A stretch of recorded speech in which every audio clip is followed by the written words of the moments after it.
Muhammadan abduhu rasuluhu. Allahumma sholli ala Muhammad wa ala Muhammad kama shallaita ala Ibrahim wa ala Ibrahim wa barik ala Muhammad wa ala Muhammad kama barakta ala Ibrahim wa ala Ibrahim fil alamin innaka Hamidum Majid. Alhamdulillah, di pagi ini, di hari Senin, kita bisa bersilaturahmi dalam live streaming ini ya.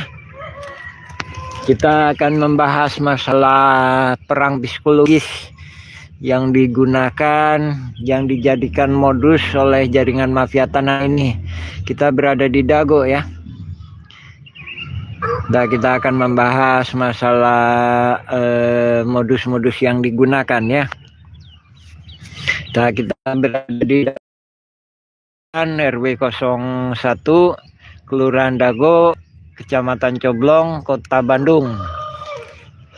Di sebelah selatan ini Dagolos. Ini Dago. Ini Kabupaten Bandung. Alhamdulillah matahari cerah ya. Kita akan membahas masalah perang psikologis, perang yang digunakan oleh jaringan mafia tanah ini. Bismillahirrahmanirrahim. Nah, di sini ada kita membahas putusan pengadilan perdata yang diduga kuat ini sebagai indikator bukti adanya perkara pidana ya. Namun tidak sesuai dengan yang kemarin diproses. Kemarin yang diproses penipuan pihak penggugat, sedangkan laporan kami diduga kuat ada jaringan mafia tanah saling gugat. Diduga kuat jaringan yang menempatkan pihaknya di penggugat dan pihaknya di tergugat. Nah, di sini kita akan membahas perang psikologis yang dimainkan. Nah, dari sini kita akan membahas korelasi dengan modus ini ya. Di sini tertuang di dalam putusan Pengadilan Negeri nomor 454 garis miring PDT.G garis miring 2016 garing PN.BDG. Ini untuk filenya bisa di-download ya, bisa di-download di slide share kita. Lain daripada itu di Mahkamah Agung sudah dihapuskan. Oke, kita akan mulai dari sini. Ini terjadi gugatan. Begitu terjadi gugatan, jaringan ini sudah memahami psikologis kita. Dengan adanya gugatan, dia itu kita seolah-olah sudah ada kasus gitu. Padahal kasus itu adalah kasus yang dibuat, kasus yang direkayasa. Ya, ini terima kasih Walubis. Nah, di sini kita akan membahas modusnya ya. Di sini ada penggugat. Penggugat. Ya, terima kasih Bu Dwi Ningrum. Ya, halo juga. Di sini ada penggugat. Di sini penggugat melakukan gugatan melawan. Nah, dari sini. Dari sini aja kita sudah dijebak secara psikologis. Bahkan juga ini sudah penipuan yang sangat besar ini ya. Penipuan mafia tanah. Penggugat dengan tergugat melawan ya. Namun kalau kita periksa, dan saya alhamdulillah sudah meriksa dengan sesama, ini nggak ada indikator penggugat utama dengan tergugat utama ini saling berhadapan. Namun malah diduga kuat saling kerjasama, adanya interaksi. Nah, dari sini kita ada kalanya terjebak melawan ya. Dari sini kita terjebak dengan penggugat dan tergugat ini melawan, kita terjebak. Kita sudah dijebak oleh modus-modusnya, bahwa ini diduga kuat mafia tanah saling gugat gitu. Dengan kata lain, diduga kuat pihak penggugat dengan tergugat utama itu satu jaringan. Oke, kita berjelas lagi ya. Pada intinya, pada dasarnya, gugatan itu pihak penggugat utama akan berhadapan dengan tergugat utama. Utamanya tergugat satu. Kita akan meriksa. Penggugat dengan tergugat satu, setelah kami periksa secara mendalam, itu nggak ada masalah.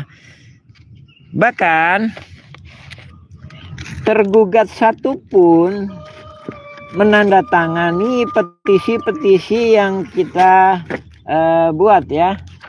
Di sini ada petisi yang kita buat. Karena ini jauh sebelum adanya ini loh ya, jauh-jauh sebelum adanya kasus ini. Kenapa ini jauh-jauh sebelum adanya kasus ini? Karena kita sudah memperkirakan kasus ini bakal terjadi. Dengan kata lain, modus ini terjadi. Dari sini, ini tergugat satu, ya, ini istrinya ikut serta menandatangani petisi kami. Nah, dari sini menjadi pelajaran penting ya. Oke. Jadi pada intinya penggugat dengan tergugat satu diduga kuat itu nggak ada masalah, ya. Dengan tidak ada masalahnya itulah yang menjadi bukti adanya dugaan kuat tindak pidana. Kenapa? Karena ini. Jadi mereka pada dasarnya tidak saling berhadapan, namun di sini dituliskan melawan, lawan. Ya, dari sini indikator adanya dugaan tindakan pidana murni. Oke, selanjutnya kita akan membahas untuk memeriksa. Kita harus memeriksa dulu penggugat apakah punya masalah dengan tergugat dua. Nah, setelah kita memeriksa tergugat satu, apakah punya masalah tergugat dua? Ada indikasi-indikasi itu penggugat dan tergugat dua itu tidak ada punya masalah.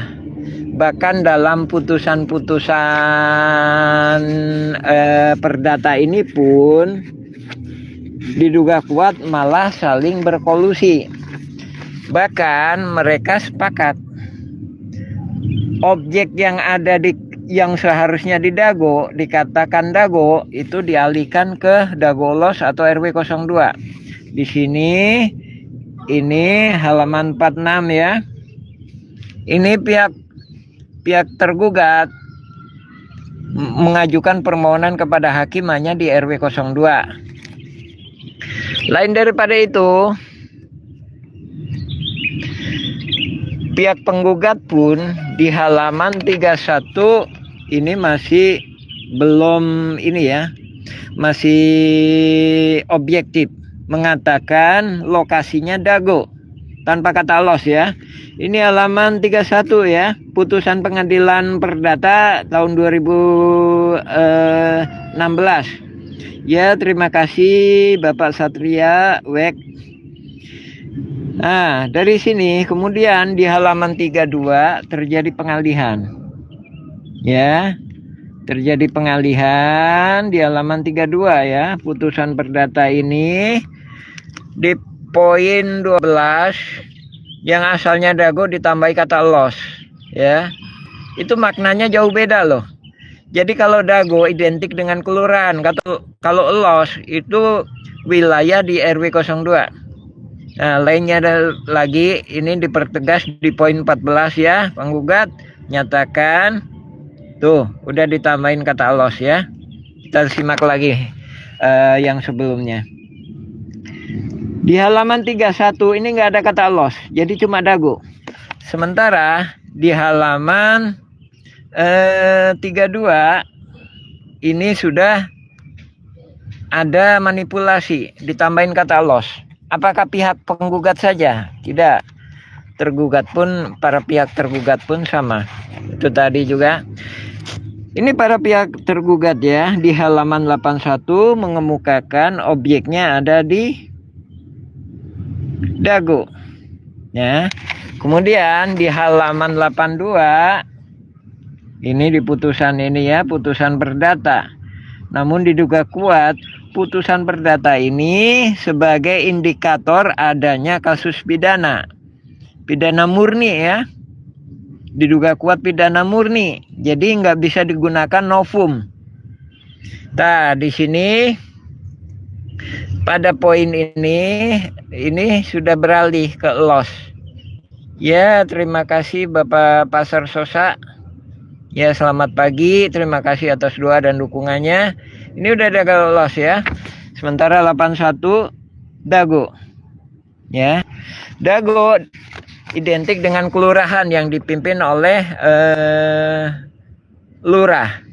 Sementara kalau los itu identik dengan RW 02. Itu korelasinya akan memanipulasi ini Kampung Cirapuhan RW 01. Jadi RW 01 itu nggak termasuk dago los dan juga nggak termasuk RW 02, bukan merupakan bagiannya. Nah, kembali tadi kita memeriksa ini ya. Jadi pada intinya tergugat utama pun nggak ada masalah dengan penggugat ya. Dari sini kita terjebak, kita dijebak, dimanipulasi, direkayasa seolah-olah ini ada kasus. Begitu ini ada kasus inilah yang jadi masalah. Jadi pada intinya, pada dasarnya mereka nggak ada punya masalah perdata. Namun begitu ada masalah perdata, itulah yang jadi masalah. Dan selanjutnya ini jaringan-jaringannya ini yang malah yang ribut. Ya, ini kayak perang aliansi-aliansi. Oke, saya contohkan dalam kenyataan ini ya, sejarah ya. Blok Barat sama Blok Timur konflik. Apakah mereka konflik secara langsung? Tidak. Siapa yang jadi korbannya? Di Vietnam terjadi perang, ya. Di Jerman terpisah menjadi Jerman Barat dan Jerman Timur, dan saat ini sudah bersatu. Kemudian misalkan di Korea, ada Korea Utara, ada Korea Selatan. Korea Utara mendukung Blok Timur, sedangkan Korea Selatan mendukung Blok Barat. Nah, dari situ yang jadi korban adalah pihak korban-korban yang di pihak tergugat. Jadi pada intinya mereka merekayasa adanya gugatan, padahal nggak ada gugatan dalam artian saling berhadapan, namun diduga malah saling berkolusi. Bahkan juga kita kalau memeriksa lagi di halaman 81, 82 itu tampak janggal juga ya. Di sini tampak di halaman 81 ada kuasa hukum. Ini Muhammad Arif S. Jayanegara, entah diduga kuat juga banyak yang terlibat ini ya. Dan rekan Fajar Permana Sidik dan rekan. Nah, pada halaman 81 tampak. Di halaman 81 bahwa penggugat intervensi. Nah, ini penggugat intervensi itu artinya para pihak tergugat ya. Pada tanggal 1 Juni 2016. Nah, ini. Bagaimana mungkin dia disebut penggugat intervensi sementara gugatan sendiri belum ada? Jadi tanggal 1 Juni 2016 gugatan itu belum ada. Bagaimana mungkin dia disebut penggugat intervensi? Dan ini ada nota kesepemahaman dengan tergugat nomor 2. Nah, di sini jelas. Di sini jelas ya, ini Raminten. Nah, ini poin 3. Poin 3 ada nota bahwa antara penggugat intervensi dengan para tergugat konvensi. Nah, ini bagaimana mungkin disebut penggugat intervensi dan tergugat konvensi? Ya, sedangkan gugatan sendiri tanggal 6 November 2016 itu belum ada. Kita bisa periksa di halaman 28. Di halaman 28 di sini. Tentang duduk perkara. Menimbang bahwa penggugat dengan gugatannya tertanggal 30 November, ya. 30 November, ingat baik-baik. 30 November 2016. Ya, ini didaftarkan di pengadilan tanggal 30 November. Sementara 6 November 2016 penggugat intervensi. Nah, ini kan kejanggal kan? Jadi penggugat intervensi itu nggak ada. Kenapa kami katakan nggak ada? Karena gugatan sendiri belum ada, ya. Gugatan sendiri belum ada. Nah, balik ke poin yang kita bahas ya. Jadi pada intinya ini sudah terjebak. Jadi mereka menjebak psikologis kita. Bila mana ada penggugat, terus ada tergugat, melawan, saling melawan, itu kok kita beranggapan bahwa mereka saling berhadapan. Nah, dari sini kita udah terjebak. Kita udah terjebak secara, jadi konsep modus yang digunakan itu strategi modus psikis kita yang diiniin. Ntar juga pada dasarnya juga akan terjadi masalah selanjutnya dan selanjutnya. Kita ulas mengenai kericuhan polisi bentrok dengan warga. Kalau polisi bentrok dengan warga, masalahnya apa? Laporan tertolak. Laporannya apa yang tertolak? Ya, melaporkan penggugat. Kita balik ke konsep itu tadi. Penggugat dan tergugat aja sepemahaman. Ngapain pakai ngelaporin penggugat? Nah, itu malah ada modus-modus baru bahwa itu ada titik-titik penyelamatan. Titik-titik penyelamatan bagaimana maksudnya? Ini banyak oligarki besar itu di belakang ini pihak tergugat. Itu tadi ya, termasuk ada praktisi hukum, bahkan juga ada oligarki misalkan. Nah, ini yang belum diungkap ya, misalkan Iwan Surjadi atau pihak lainnya lagi. Jadi ada diduga pelaku dan juga diduga korban itu belum terungkap. Bahkan di putusan pidana pun itu belum terungkap. Kami udah memeriksanya putusan pidana. Ya, balik lagi itu tadi polisi. Jadi ada kalanya ntar kasus-kasus kayak gini makin banyak terjadi. Itu. Namun jadi penting sekali menjadi pelajaran buat kita mengungkap masalah ini. Oke, selanjutnya akan kita membahas ya. Kita membahas duduk perkara bahwa ini gugatan, ini dan lain sebagainya. Dan dari 31 ini masih objektif, 32 sudah itu kejanggalan ya. Udah sering kami bahas kejanggalan bahwa pada intinya dia menggugat nomor perponding 3740, 3741, 3742 ya. Ini total luasnya sekitar 6,3 hektar. Di sini dikemukakan Dagolos. Ya. 3 hektar berada di pasar yang luasnya hanya 0,5 hingga 1,9 hektar atau 2 hektar. Itu kan udah nggak masuk akal ya.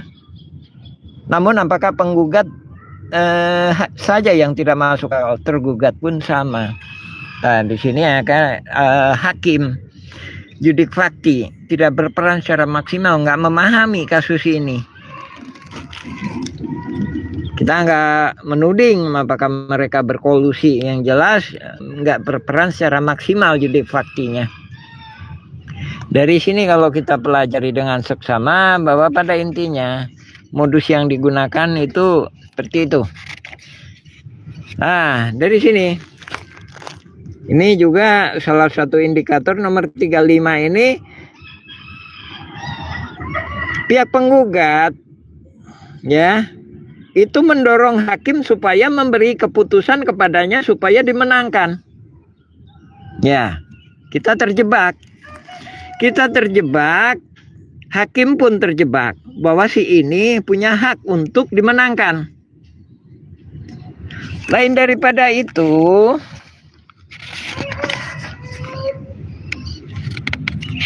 tergugat pun mengajukan eksepsi atau sanggahannya bahwa penggugat itu error in person, salah pihak. Nah, dari sini kita terjebak. Hakim pun dipaksa untuk terjebak dalam rekayasa-rekayasa ini. Jadi pada intinya kita terjebak. Penggugat mengemukakan ini haknya, tergugat pun mengemukakan ini. Jadi artinya kita terjebak seolah-olah ini mana yang benar gitu kan, sehingga hakim akan memutuskan oh penggugat yang benar. Lain daripada itu ada kemungkinan lainnya, oh tergugat yang benar. Dari situlah kita dalam analisa kami, dalam pemeriksaan kami yang sangat mendalam, ini jauh sebelum sidang ya kami memeriksanya. Kenapa? Karena kita pernah diajak juga sama jaringan-jaringan ini. Namun kita tolak. Kemudian ada langkah-langkah yang dilakukan mereka. Jadi, menurut pendapat kami, menurut pandangan kami, menurut analisa kami diduga kuat, error in person itu menjadi sarana jebakan. Intinya penggugat error in person, tergugat pun error in person. Jadi penggugat nggak punya hak untuk menggugat, tergugat pun nggak punya hak untuk mengajukan eksepsi gugatan. Kenapa demikian? Karena ada pihak ketiga, ya korban dan pelaku diduga merekayasa kasus ini, ikut serta merekayasa kasus ini. Ya, dari sini kita bisa memeriksa berkas-berkas RT RW ya. Di sini ini berkas Dagolos loh ya. Di sini dikemukakan ya. Ini surat keterangan tahun 97. Ini kopi berkas tahun 97 ya. Nah, ini kita akan kalau kita memeriksa berkas sebelumnya. Ini ada 2 RT ya.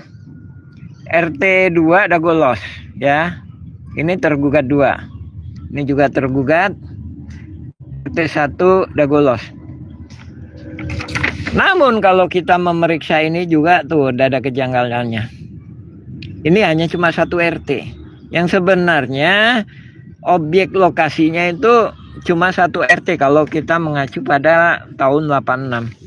Nah, ini pemimpin Dagolos yang disegani dan dihormati dan harum namanya ya. Namun kemudian banyak beralih-alih. Pada dasarnya juga ini pada dasar awal kedatangannya pun di Kampung Cirapuan ya, bukan di Dagolos di awal kedatangannya. Itu menurut keterangan warga. Oke, selanjutnya kita akan memeriksa berkas ini ya. Ini terkait berkas dengan 9 lampiran berkas 97 tadi ya. Di sini ada nama-nama penggarap. Ada nama-nama penggarap ya. Ini. Ada nama-nama penggarap.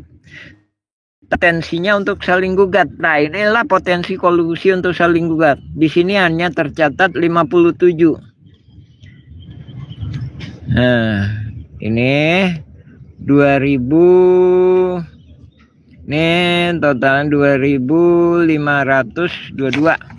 Jadi totalnya untuk 57 itu 5.940 ya, untuk 27. Lain daripada itu udah ditingkatin menjadi 10.000 ya, udah ditingkatin 10.000. Jadi dari berkas ini kita bisa menilai ya, menilai ini kan cuma 10.000 ya. Dengan dijadikan tergugat itu berpotensi diuntungkan dari 10.000 menjadi 63.000. Jadi berpotensi diuntungkan ya. Jadi bukan dari situ ada dugaan, ada indikator kuat rekayasa saling gugat. Nah, ini kita pelajari berkas ini ditandatangani oleh Ketua RW 02 Dagolos ya. Di sini juga ikut serta tanda tangan Camat Coblong, Bapak Askari ya. Di sini juga ditandatangani juga Lurah Dago, Dr. Andes Taufik. Dan ini juga tergugat, yang bisa jadi hanya cuma dilibatkan. Nah, ini yang tergugat 2 atau pembela insidentil. Nah, bahkan ini selanjutnya ini objek 270 meter ini juga nggak disampaikan di kasus pidana. Di kasus pidana Heri Hermawan Muller. Dari sini kami mengemukakan bahwa kasus pidana pun itu pun masih belum mengungkap adanya permasalahan ini, akar dari permasalahan ini. Di 3. Ini penting juga kami jelaskan ya, karena menyangkut juga adanya pihak kami yang dirugikan dengan adanya kasus perdata ini. Ya, sehingga diduga kuat ini bukan kasus perdata, namun kasus pidana murni. Ya, bahkan ini luasnya lebih luas ya, lebih kurang sekitar 4 hektar hingga 5 hektar. Itu yang dijadiin manipulasi.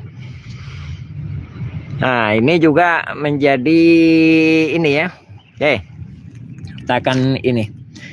Warga ketika itu ya, ini sebelum gugatan ya. Ntar ada saya sampaikan korelasinya, kaitannya dengan kasus konflik agraria. Menolak nerima wakaf. Kenapa warga menolak nerima wakaf? Ini langsung di lokasi ya. Ini yang terkait dengan masjid. Menolak menerima wakaf. Kenapa mereka menolak menerima wakaf? Pada intinya, pada dasarnya, warga-warga yang menolak wakaf ini itu bisa, insya Allah bisa dipercaya. Ya, kenapa mereka menolak wakaf? Pada dasarnya bukan wakaf. Jadi maksud pihak-pihak ini untuk memberi dukungan ini. Jadi dia menguasai ini dengan legal, memproses SHM ini. Nah, itu tadi seluas 270 meter hingga dan 868 meter. Ya, ini terima kasih doanya dan dukungannya. Ya. Jadi modusnya dan atau motifnya inilah yang diserobot. Pada dasarnya ini bukan milik penjual. Dalam hal ini terkait dengan Ketua RW 02 Dagolos ketika itu Ismail Tanjung ya. Lain daripada itu, ini atas nama penjualnya, atas nama tergugat 1. Pada dasarnya bukan milik dia. Ya. Supaya disahkan, inilah supaya didukung, inilah diberikan wakaf. Jadi pada dasarnya ini diduga kuat suap atau gratifikasi. Kaitannya sama ini apa? Ini diduga kuat ini kan Ketua RW 02 Dagolos ya, diduga ikut serta memanipulasi Kampung Cirapuan jadi Dagolos tuh. Terus kaitannya sama yang ini 270 meter ini apa? Jadi diduga kuat dia diberi peranan sebagai tergugat utama. Nah, bahkan ini juga ini ditandatangani Meli Nathaniel, notaris, itu juga banyak kejanggalannya. Jadi sertifikat masih terbit atas nama penjual setelah berpuluh-puluh tahun, ya.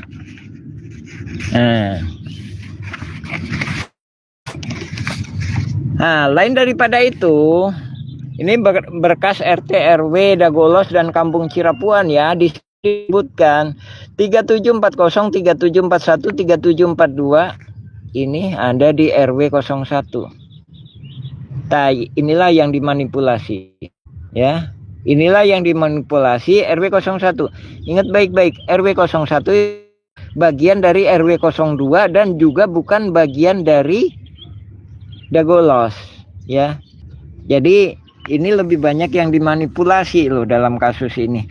Ini terima kasih ya Wak Lubis, Ibu Dwiningrum, Bapak Satria, Bapak Pasarosa. Tuh di sini banyak. Lain daripada itu, itu tadi kan kalau berkas 97 itu luasnya 10.000 meter ya maksimal. Ini akan melakukan pengembangan dari sini. Ini juga ada urusan fasilitas umum, dengan kata lain dan kepentingan negara juga kan. Dan dari sinilah diduga kuat untuk berpotensi untuk penggugat menang pun, tergugat menang pun itu berpotensi untuk kolusi ya. Bahkan ini tuh, bahkan ini juga diketahui para tergugat juga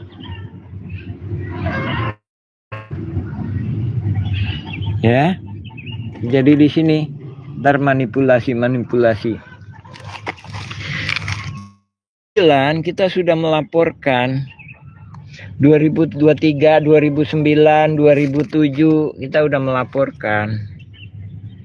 Ya, di sini jelas aspirasi memerangi jaringan mafia tanah. Ya, 2003.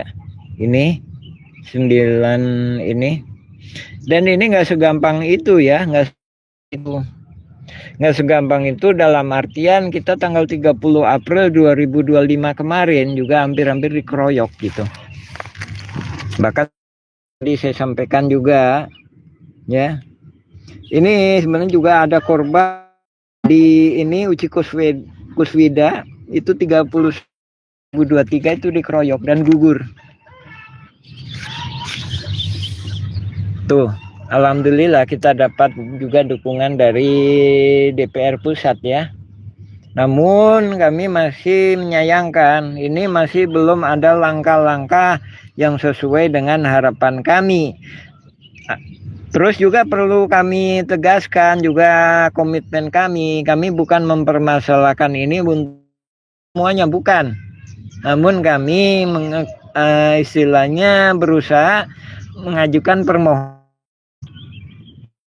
kepada pemerintah gimana kebijaksanaan terkait hal ini.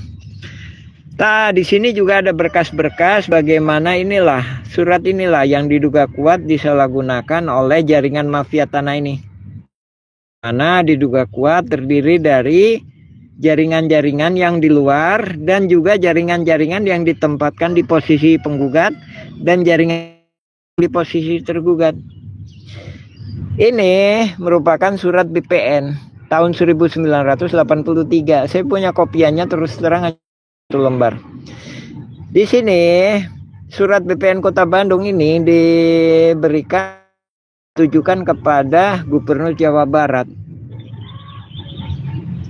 Nah, dari sini juga terjadi konflik of interest atau konflik agraria. Jadi ada beberapa pihak yang direkomendasikan oleh Gubernur Jawa Barat tahun 84.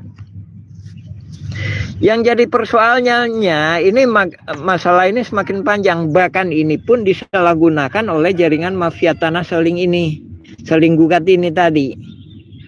Yang mana dalam pokok bahasan ini udah saya sampaikan bahwa pada intinya kita udah dijebak oleh seolah-olah ini adalah penggugat yang berhadapan dengan tergugat, gitu ya. Padahal diduga kuat penggugat dan tergugat itu saling berkolusi. Dari sini juga sebenarnya semua pihak itu menggunakan alas hak barat agendum verponding. Jadi tidak sesuai yang dalam pemberitaan, penggugat saja yang menggunakan alas hak barat agendum verponding ya. Jadi Nini Karim DKK atau Yayasan EMA itu ada di berkas ini ya, berkas putusan perdata di sini digunakan sebagai bab alat bukti pihak tergugat ya. Itu juga mengajukan alas hak itu berdasarkan agendum verponding, yaitu hak barat. Dan ini juga penting juga saya sampaikan juga, mohon doa dan dukungannya. Dan lain daripada itu, adakannya antar kebijakan-kebijakan pemerintah juga sebentar lagi akan mengalami perubahan-perubahan. Namun kalau kita nggak mempelajari secara jeli, memeriksa tidak secara detail atau dengan seksama, akan terjadi masalah-masalah baru lagi gitu. Kemudian selanjutnya sini akan mengungkapkan ini error in objecto. Tadi udah saya ungkapkan bahwa kedua belah pihak diduga kuat error in objecto. Namun modus yang digunakan oleh jaringan ini menempatkan kita seolah-olah kita terbawa bahwa penggugat itu error in objecto. Hakim akan memberi keputusan. Ini yang mana yang benar? Siapa yang error in objecto? Di pengadilan negeri, hakim memutuskan bahwa penggugatlah yang benar. Di pengadilan tinggi, penggugatlah yang benar. Sementara di kasasi mengemukakan tergugatlah yang benar. Dari situ kami menjelaskan bahwa dalil error in objecto itu salah satunya menjadi modus gitu. Modus rekayasa. Pada intinya kedua belah pihak itu error in objecto. Jadi salah tempat atau lokasinya nggak jelas. Dengan mengemukakan 6,3 hektar ada di Dagolos atau RW 02, itu aja sudah salah kan? Kenapa? Kalau kita pahami riwayat, itu sama dengan artinya, identik artinya 6,3 hektar berada di hanya sekitar 0,5 hingga 2 hektar. Itu kan udah error ya. Sementara tergugat pun membuatnya semakin error. 6,9 itu berada di RW 02. Artinya 6,9 hektar itu berada di sekitar 2 hektar. Berada di sana. Ya gini. Objek yang sangat luas ini digugat. Di mana lokasinya? Di sana. Tuh. Itu kan udah error. Harusnya gimana?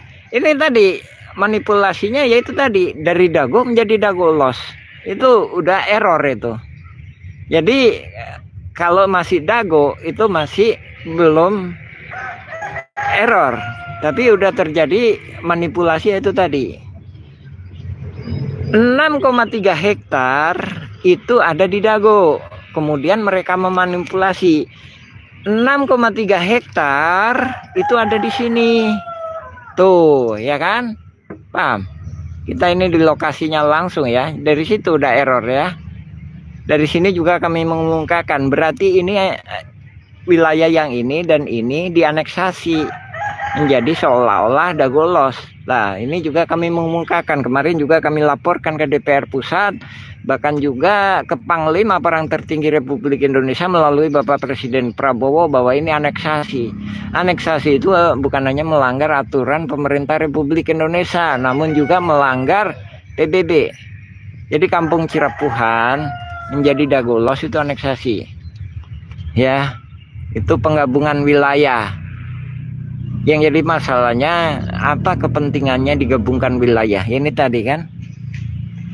Jadi pihak-pihak yang jadi korban dan atau pihak-pihak yang diduga pelaku yang di luar sidang itu yang harusnya juga ditarik. Ya. Juga kami mengemukakan ini kasus pidana murni berkaitan dengan ini kemarin juga ada pertanyaan, apakah warga bisa melawan negara? Bisa jadi kalau dalam kasus perdata. Namun penting juga kita bahas ya. Warga dalam kasus ini tidak bisa melawan negara karena yang dilawan adalah kedaulatan negara terkait dengan wilayah administratifnya. Oke, kita kasih contoh secara langsung ya. Ini tampak di layar ya. Ini apartemen The Match. Apartemen The Match itu alamatnya RT 09, ingat baik-baik, RT 09 RW 01. Ya. RT 09 RW 01. Dago. Ya. Begitu penggugat menang dan atau tergugat menang, ini alamatnya di mana? Alamatnya kan diganti harusnya. Yang tadi kan alamat aslinya saat ini Jalan Insinyur Haji Juanda RT 9 RW 1. Dengan adanya putusan perdata ini harus diganti. Alamatnya jadi Jalan Insinyur Haji Juanda Dagolos RW 2. Nah, dari sini kami mengumumkakan bahwa ini sudah melanggar kedaulatan negara Republik Indonesia terkait dengan wilayah administratifnya. Itu tadi RW 1 diubah jadi RW 2. Ya, ini praktek secara di kenyataannya ya. Langsung di lapangan, langsung di lokasinya, dari situ sudah tampak jelas. Jadi kita kembali ke pokok bahasan kita ya. Jadi modus yang digunakan itu modus psikologis. Jadi seolah-olah ada pihak yang berhadapan, kita secara psikologis, oh itu saling berhadapan, saling lawan-melawan. Kita terpicu atau terprovokasi, itu saling berhadapan. Namun kalau kita periksa dengan seksama, bukan. Saya sudah memeriksa dengan seksama, itu bukan saling berhadapan, namun saling bekerja sama. Dalam bahasa lainnya, saling berkolusi. Nah, itulah dugaan tindak pidana. Ya. Bahkan juga gugatan penggugat non primum litis consortium. Penggugat kurang pihak. Penggugat kurang pihak. Kita terfokus, oh iya penggugat kurang pihak, harusnya melibatkan ini apartemen The Match. Hakim terjebak. Berarti ini yang benar yang mana? Penggugat atau tergugat? Nah, dari situ juga kita terjebak dengan konflik warga dengan polisi. Kita juga terjebak, bahkan polisi juga terjebak. Mereka terjebak kenapa? Balik ke poin itu tadi, penggugat utama dengan tergugat utama nggak ada masalah. Yang ribut kaki tangannya. Bahkan juga dalam kasus ini yang banyak ribut siapa? Praktisi-praktisi hukum yang dari sinilah, dari kampus inilah, dari kampus sana. Mereka nggak memeriksa secara jeli. Mereka hanya mempelajari secara sekilas. Ya. Dan juga bahkan juga kami sayangkan ada pemimpin-pemimpin yang udah dikirimin kita surat tapi masih belum memahami kasus ini. Mendukung Dago Ulos. Kalau mendukung Dago Ulos itu berarti mengabaikan Kampung Cirapuan RW 01. Tapi kalau dikatakan mendukung Dago, itu termasuknya Dago Ulos dan termasuknya Kampung Cirapuhan. Jadi kami juga tidak mendiskreditkan Dago Ulos ya, namun juga penting juga kami tegaskan bahwa sejak lama, bahkan di Kampung Cirapuan RW 01 pun itu sejak lama juga kami warga-warga ini juga mengemukakan bahwa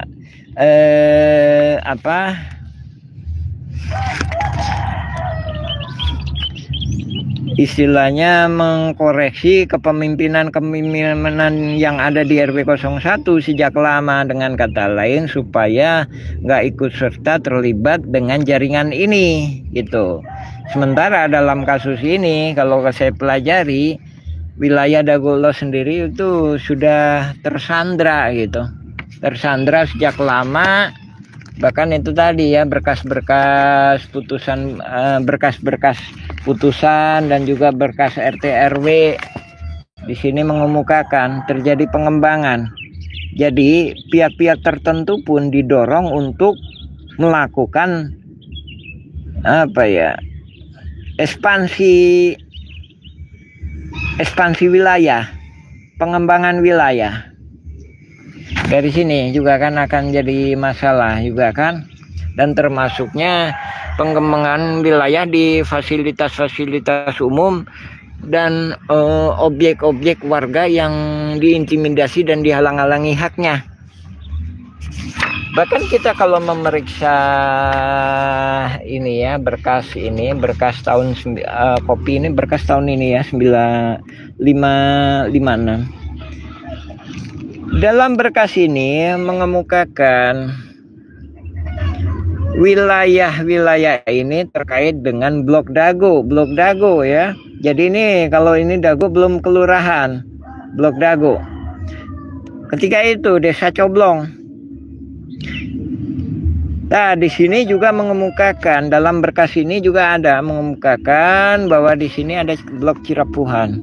Jadi Cirapuhan itu riwayatnya sangat panjang. Sedangkan dalam putusan ini mendistorsi ya. Begitu dikatakan Dago Ulos atau begitu dikatakan RW 02, seolah-olah wilayah ini tidak ada. Ya, seolah-olah wilayah ini tidak ada. Kenapa? Karena ini bukan bagian dari RW 02, bukan pula bagian dari Dago Ulos. Ya, dari situ diduga kuat ini bukan perkara perdata, namun diduga kuat ini pidana murni. Kami sebenarnya nggak menekankan ini dibawa kembali lagi ke kasus pidana ya, namun yang penting, poin yang penting dalam kasus ini bagaimana objek-objek yang ditutupi atau dihalang-halangi dan atau disembunyikan ini terkait sekitar 4 hektar atau 5 hektar ini tadi. Jadi ada kalanya banyak pihak tidak masuk akal juga. Ini kepentingan pemerintah apa? Menyelamatkan 2 hektar yang ada di sana dengan mengorbankan 4 hektar atau 5 hektar. Itu jelas-jelas kan nggak masuk akal kalau itu memang benar kepentingan pemerintah ya. Kalau benar-benar kepentingan pemerintah itu nggak masuk akal. Namun diduga kuat itu kepentingan oknum yang merekayasa kasus ini. Ini terima kasih Bapak Yayan Sopyan, Bapak Pasar Sosa, Bapak Satria, Ibu Dwi Ningrum, Pak Lubis, terima kasih atas kunjungannya ke akun kita ya. Ikutin channel kita akan membahas ini. Bahkan juga di sini ada korelasi-korelasi dan ini ada keterkaitan indikator rekayasa kolusi atau interaksi penggugat dengan tergugat. Dalam berkas ini, kopi berkas ini ada keterangan. Ini terkait dengan tergugat 1 ya, dan atau jadi tergugat 1 dengan tergugat 2 itu adik ipar. Jadi dia membutuhkan dana sekitar sini. Ya. 40 juta hingga 200 jutaan. Ini untuk menebus SHM. Apa korelasinya dengan kasus ini? Dalam kasus ini, pihak penggugat mengungkapkan dia menguasai objek 220 meter. Sedangkan riwayat objek 220 meter itu terkait dengan tergugat 2. Terkait dengan tergugat 2 ya. Dari sini diduga kuat ada interaksi. Bahkan interaksi lainnya lagi, ini kaitannya dengan ini. Joy Budi Hartanto dalam putusan pidana ya, kalau kita memeriksa secara sesama putusan pidana yang kemarin diproses dalam putusan pidana itu mengemukakan bahwa dia menyerahkan uang 300 juta kepada penggugat lainnya atau penggugat lainnya ya, Joy Budi Hartanto atau PT Dago Integra kan penggugat 4. Sementara itu dalam putusan pidana pun pihak tergugat 2 mengakui bahwa dia telah bertemu sebelum ini ya. Dia telah bertemu dengan penggugat Dodi Rustandi. Dalam hari ini penggugat 2 mengemukakan tidak 2 kali. Apa korelasinya dengan ini? Diduga kuat dana yang 300 juta sedikit banyaknya itu mengalir ke pihak tergugat. Nah, mengalir ke pihak tergugat. Dari sini jaringan mafia tanah ini sangat sistematis. Ya, mereka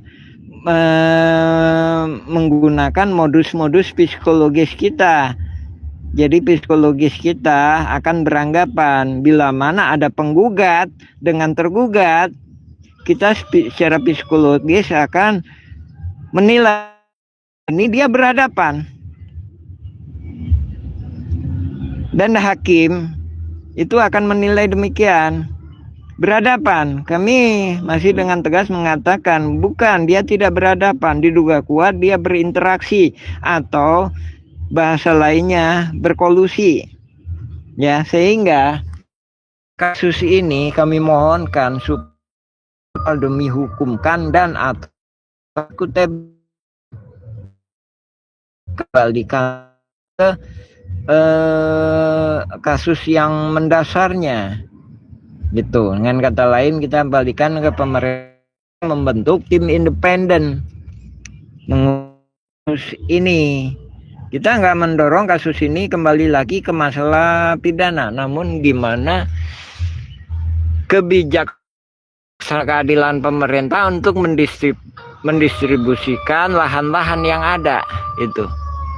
Sementara lahan-lahan yang ada ini dimodifikasi dan atau bahasa lainnya direkayasa untuk diberi kemenangan kepada penggugat dan atau tergugat.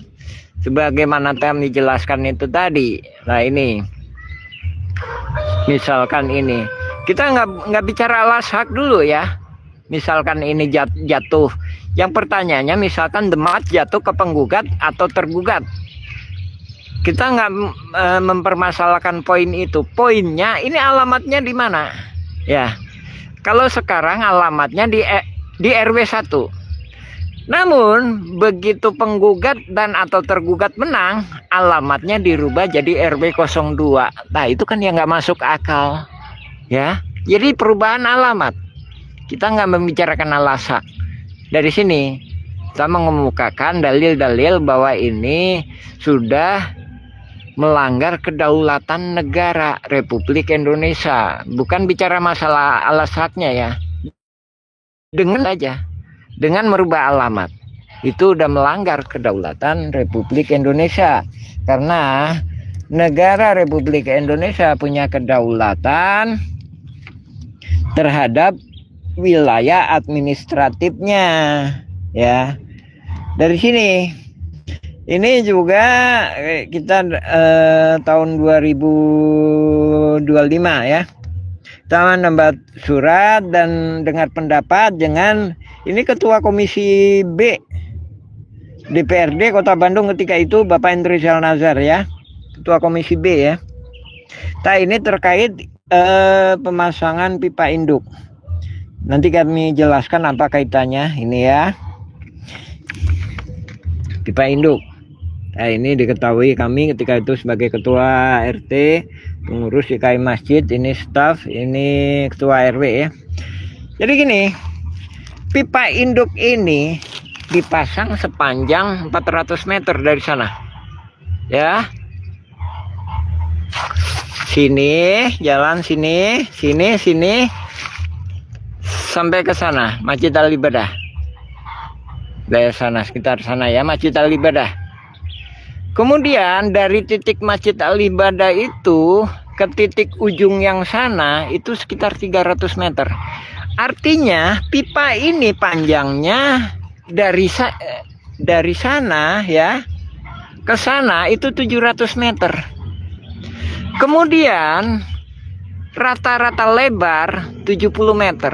70 meter kali 700 artinya ada 49.000 meter. Artinya apa? Tanah yang 49 meter itu identik dengan Kampung Cirapuan RW 01. Bukan Dago Elos RW 02. Ya.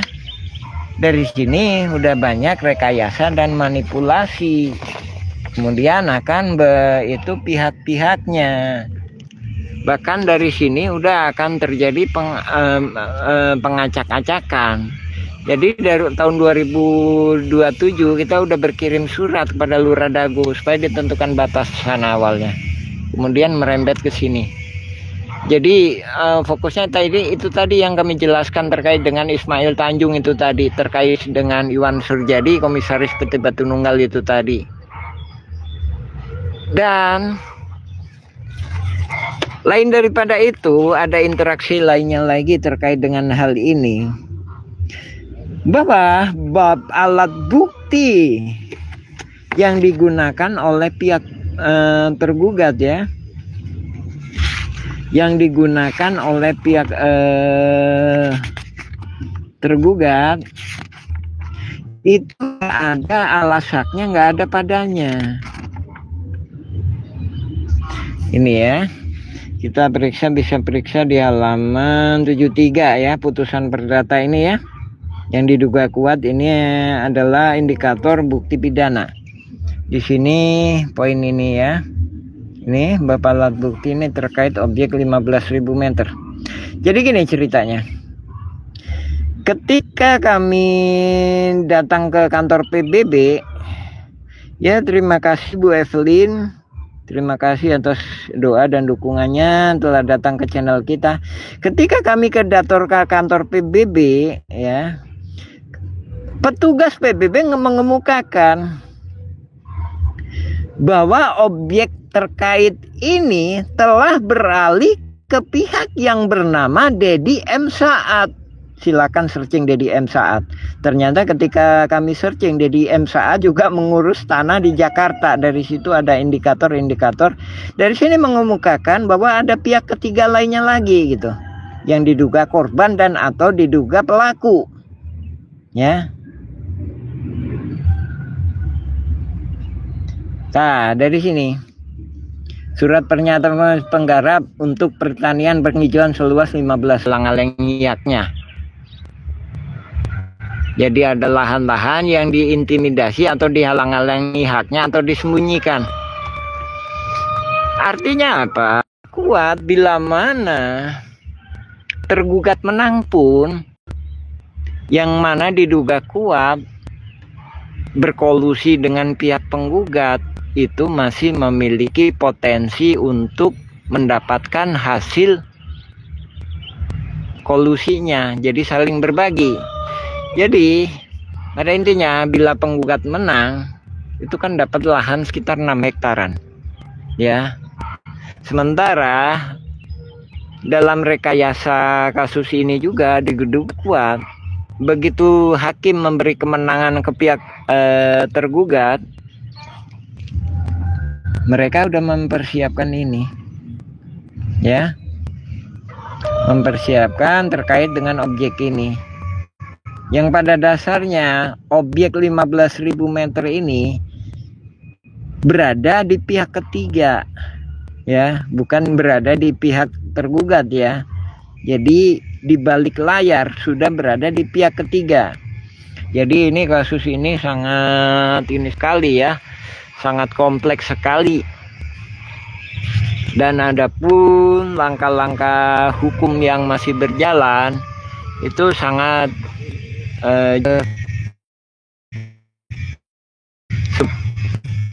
supaya kasus Perda Gulos melawan Mueller itu dibatal demi hukumkan dan atau di non executable-kan, karena masih menyisakan banyak masalah-masalah yang belum diungkap dalam persidangan, baik itu sidang perdata maupun sidang pidana. Jadi ada yang mengemukakan dalam perdata sudah 20 tahunan, ini 50 tahun hingga 100 tahun diintimidasi dan dihalang-halangi haknya. Bahkan ketika zaman Belanda pun kayak gitu. Jadi pertanyaan penting bagi kita bersama dan juga bagi pemerintah, apa arti kemerdekaan baginya? Itu apa arti kemerdekaan Republik Indonesia baginya? Jadi udah temurun-temurun tergugat mengemukakan turun, itu kita udah periksa bahwa pada intinya mereka sendiri tergugat konyang bisa ada SHM 80 meter di persidangan. Dari sini naik kasus ini, jadi kita menjadi para pihak tergugat pun kita masih dirugikan, karena peta SHM 80 meter ini menyangkut juga jalan.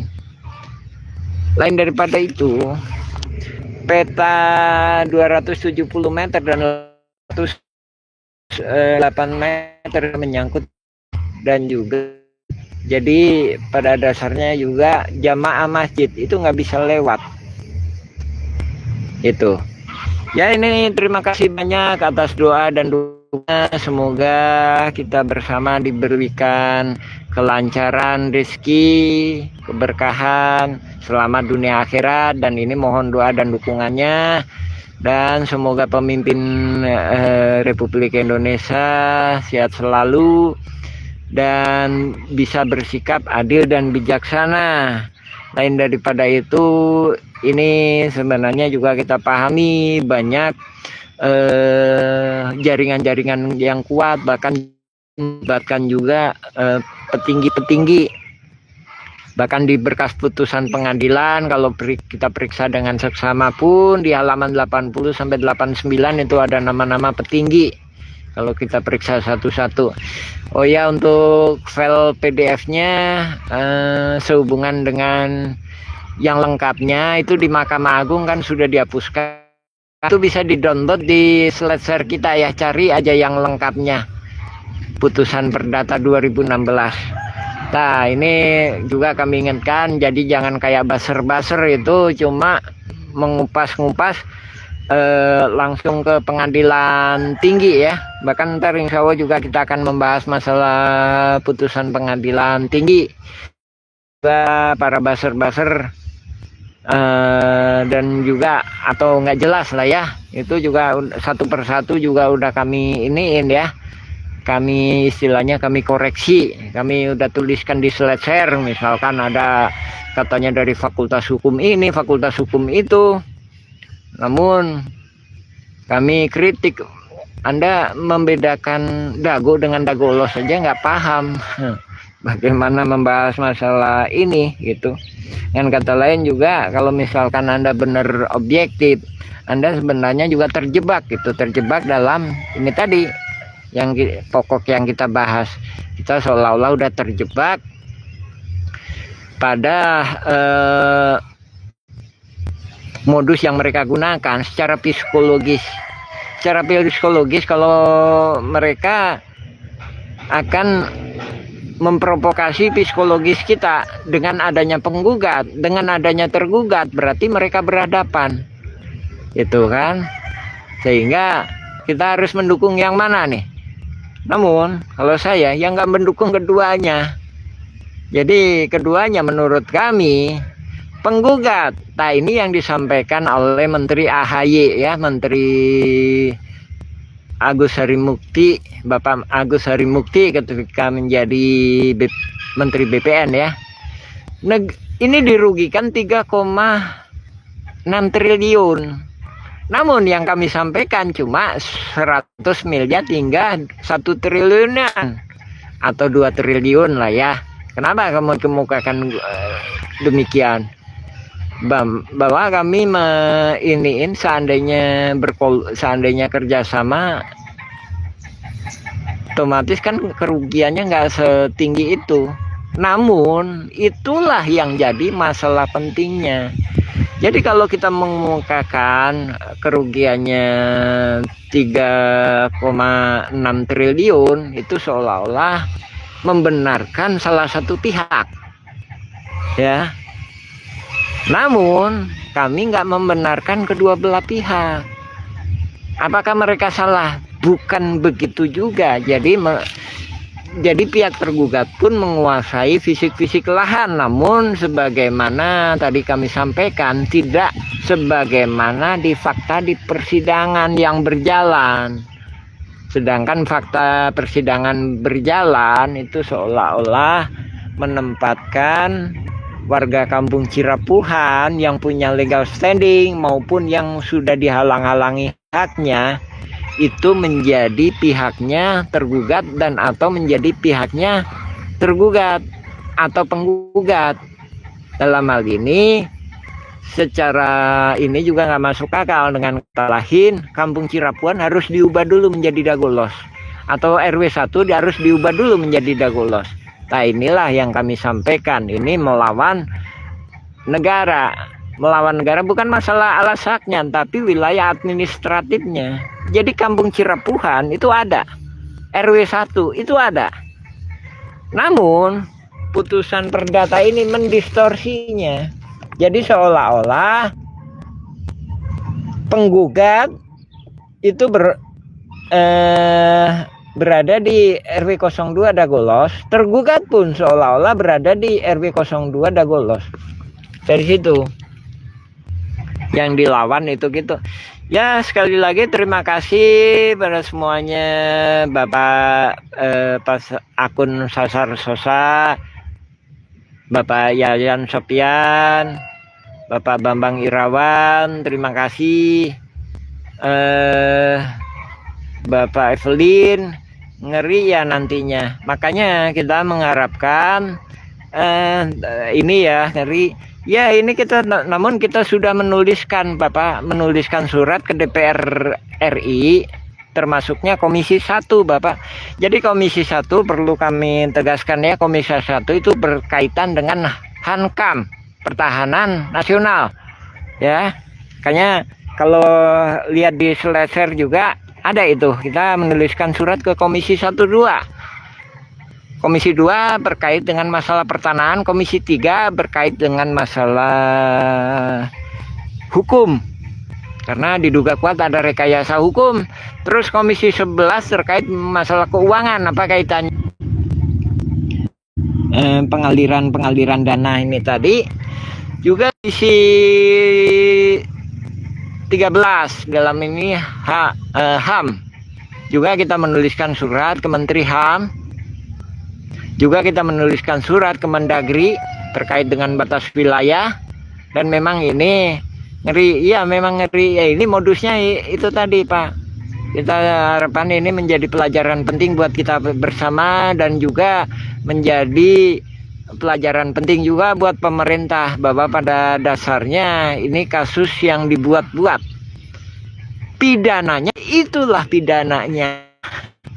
Dengan buat kasus, dasarnya kalau kita memeriksa berkas itu pada dasarnya semuanya juga udah kondusif. Namun dengan kasusnya ini, nah itulah yang jadi masalah. Kita tadi udah bahas ya, pada dasarnya penggugat dan tergugat utama pun nggak ada masalah.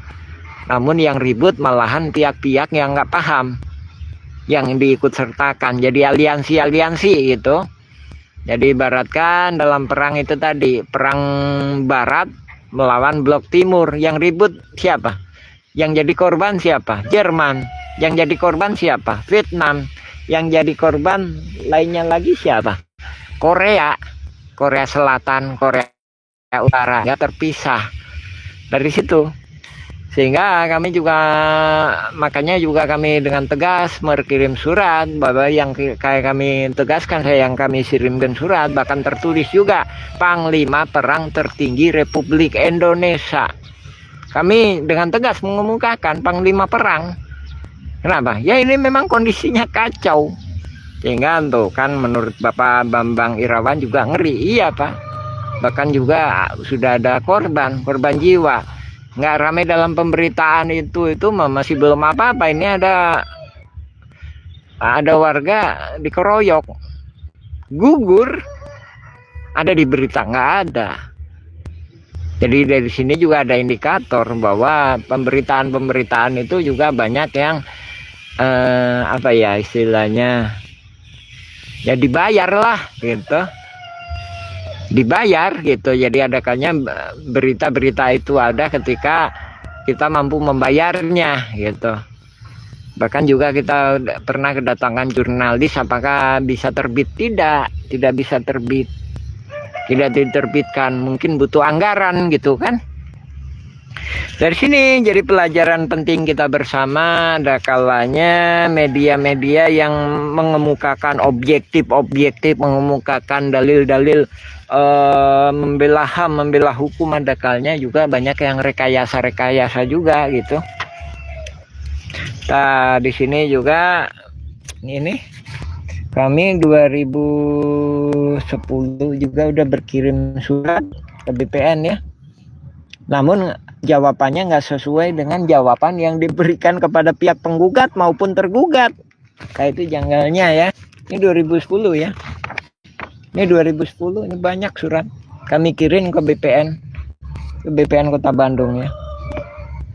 Jadi jawabannya nggak jelas. Bapak silakan cari dulu. Ini deh di mana lokasinya, di mana ininya, di mana ininya. Riwayat juga kami jelaskan. Jadi kami sendiri juga dilema. Ini mengakui hak Eigendom Verponding atau enggak, sedangkan pihak dan pihaknya semuanya juga menggunakan hak barat Eigendom Verponding. Nah, dari sini juga kami jelaskan. Adapun ini memang estimasi kami jelaskan riwayat tahun segini. Ini juga dapat jawaban tidak. Adakannya kan yang jadi dilemanya kan gitu. Dari dilemanya ini apa, suratnya udah diberikan. Yang jadi masalah kan nggak mau nerima. Itu nggak mau ngasih tanda, sehingga seolah-olah tidak diberikan. Padahal ketika ini nih 2010 ya, jauh sebelum adanya sidang. Jadi kemarin ada forum Dago Melawan, ada pihak forum Dago Melawan. Wah, nanaunan udah 9 tahun kayak ini berapa tahun? Di sini udah sangat lebih jauh ya. Bahkan dari sini kami sudah mempelajari kasus ini, bahkan diduga kuat kasus ini bakalan terjadi ketika itu bukan meramal. Namun jadi sudah tampak ketika itu aktivitas-aktivitas yang mencurigakan. Ibaratkan kayak gini aja lah, ada orang malam-malam mengendap-ngendap, itu kan diduga kuat akan melakukan tindakan-tindakan yang kuat, tindakan gitu kan. Malam-malam tengok-tengok ini gini. Tadi terkait dengan adanya pihak-pihak yang lain yang udah kami informasikan, namun juga masih belum ditanggapi, itu ya. Misalkan pihak-pihak ketiga, tuh dari sini juga ada laporan-laporan pihak-pihak luar juga, yang mana ini juga kita dari sini bekas TPA Dago. Ini di sini mengungkapkan ya, lapangan bola. Ini ada lapangan bola. Namun ini jadi bekas TPA ya. Kemudian dijadikan tempat sampah lagi. Kemarin ada yang menanya, ya karena ini kan awalnya TPA, harus TPA. Kalau kita balik ke belakang, ya awalnya itu penggalian. Namun kalau kita balik ke belakang lagi, itu kebun. Kalau kita ke belakang zaman ini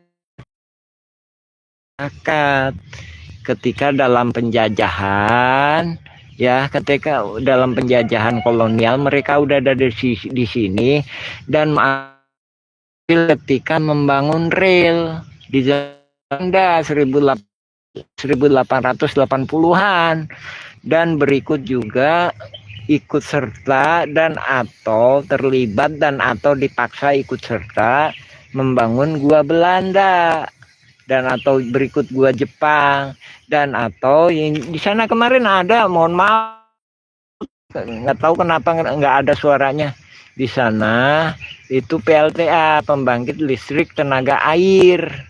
Artinya masyarakat ini juga ikut serta. Dari situlah riwayat Jalan Dago atau disebut Dago Week ketika itu atau Dago Strat asal luarnya teh.